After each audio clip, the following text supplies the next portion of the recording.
Hi, I'm Taliya. Hi, I'm Matthew, And we are the the Critics. Critics.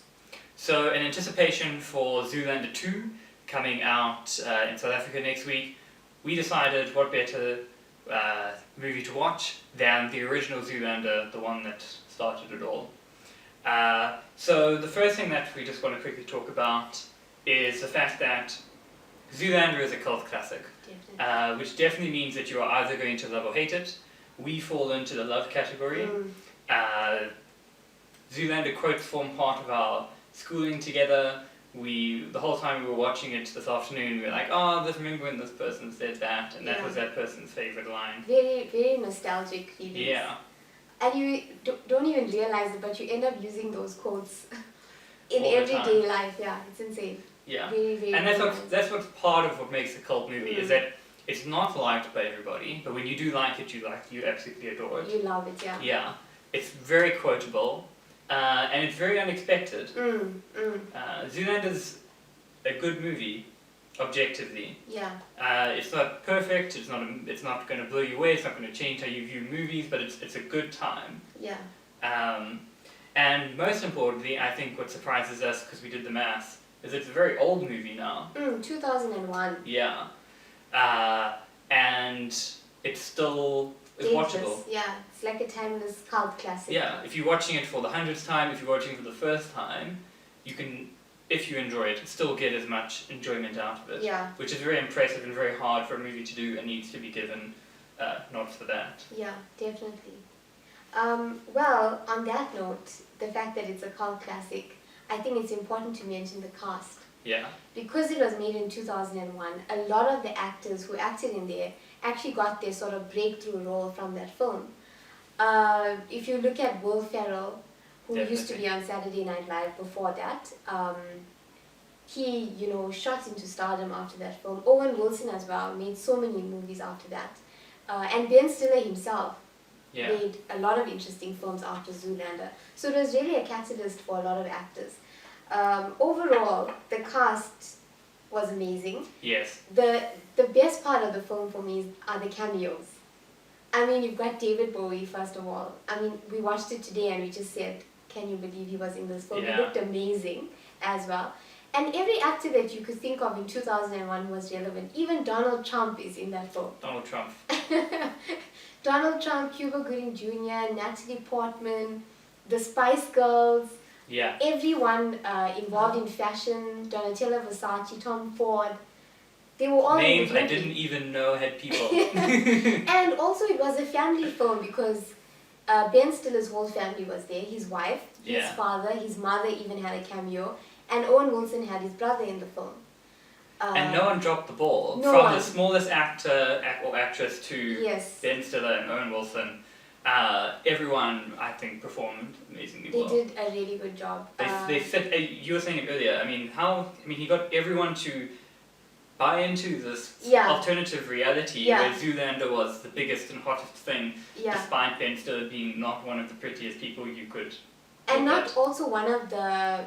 He wasn't on the A list at that time. Yeah. So for him to get all of these actors to commit was a really big deal.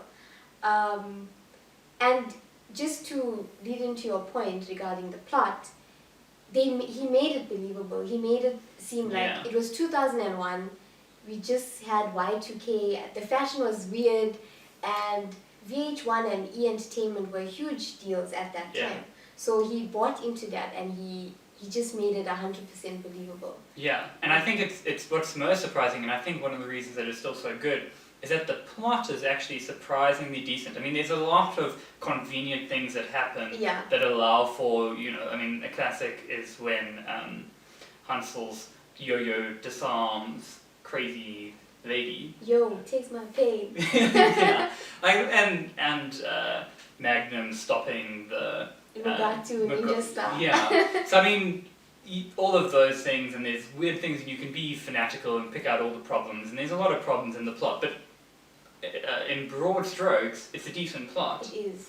And it flows really well. There's no moment where it's like stops or jaggers, and we get some beginnings of character development from our Times reporter. But having said that, I mean, as you grow older, you see things through different eyes. Yeah. And there are some parts of this movie where, watching it this time around, we're a bit like, oh, that's unfortunate. Uncomfortable. Yeah, and inappropriate. I mean, Yeah. the blackface that happens, and intentionally or not, they then act like monkeys whilst in blackface, which is just not appropriate at all. Especially in, you know, the context of today. Especially in the context of today. I mean, it's never been acceptable, but especially now. Yeah. And, you know, as much as they say child labour is bad, it's kind of made a joke of. As much as they say bulimia is bad, they kind of make a joke of it. And yeah, so I don't think it hasn't aged perfectly. And when you look at it now, there are a few moments that make you sort of cringe a bit. But I think overall, as I said, the outline for the plot are quite good. Yeah. And the music is amazing. The soundtrack is so amazing. I mean, if I look at it personally, I got such an education in music from watching that film. It's just got, you know, whether it's David Bowie, Blondie, the Hollies, all of these artists, he really took his time putting it together. And sometimes the songs are wildly inappropriate, but that makes it memorable. Yeah. And yeah, the music added to the humour. Definitely. Of the. And it fit in with that sort of high fashion, modern sort of style, which was cool. Yeah, as we said, Ben Stiller put it all together. Written, directed, produced by Ben Stiller. Everything. Well done to him. I mean, that's such a tall task. Yeah. And around that time, I mean, now you have your Tyler Perry who does all of it. But at that time, it was quite a pioneering project to take on. He had worked on the character for about 10 years before. So it really was something that he... And it comes through. Yeah, it definitely comes through. You can see that it's a movie that's had a lot of love and thought put into it, and a character that's had a lot of love and thought put into it. Yeah, as much as Derek is stupid and ridiculous, you can't help but love him. He's sweet. He's so sweet. Yeah, and he acts like Derek all the time. Even in the small moments, if you know, where he's not the center of attention, he's still putting weird faces. But the same weird faces we see the whole way through the movie. It's just a very good performance. He became the character 100%, and that also probably led to the other actors, you know, doing so well in their roles. Definitely. So the sequel. The sequel. I don't know if it needed a sequel. We haven't watched the sequel. It hasn't come out yet.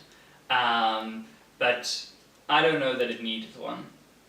I feel like it all wrapped up. It become a cult classic. I think it's very dangerous to do a sequel. I would love for the sequel to be a million times better. I'd love for it to be just as perfect. I'd love for it to add to and enrich characters. But there's a very real risk that it won't. I mean, it might end up, you know, decimating what we love about Zoolander as a character. I get what you're saying. That cult classics do not need a sequel. I mean, we've had the horror of Grease 2. We've had the horror of a sequel to Rocky Horror. Yeah. Which, you know, these things were unnecessary and just sort of leaves a bad taste in your mouth of a movie that you love. Also because when movies become cult classics, they go beyond what whoever initially created them expected of them, and they don't necessarily, because they created it, it's very difficult for them to see why people love it. Yes. And we might love it for reasons that they didn't intend to be, and it's very difficult to then give that following what they loved about the first movie. Definitely. That's 100%. But I hope it goes well. We'll let you know next week. A cult classic is sort of frozen in time, if that makes sense. But at the same time, I would love to see Derek and Hansel together. I mean, just for nostalgia point of view. But like we were saying, they could have achieved that through, I don't know, going on Saturday Night Live and doing a little skit, which Ben Stiller did do. Yeah. He appeared as Zoolander, and it was great. But let's hope the sequel's good. I'm really hoping it's good. We want it to be, but we're worried. Okay, thank you for watching, everyone. If you enjoyed our video, please like and subscribe to our channel. You can check out the links to our Facebook and Twitter in the description box below, and you can find out what's up next for the critics. Yes, that was fun. Zoolander, awesome. Would we like to give it a review, a rating? Yes. I am part of the cult classic, so I am very much 2 thumbs. Can I give a foot?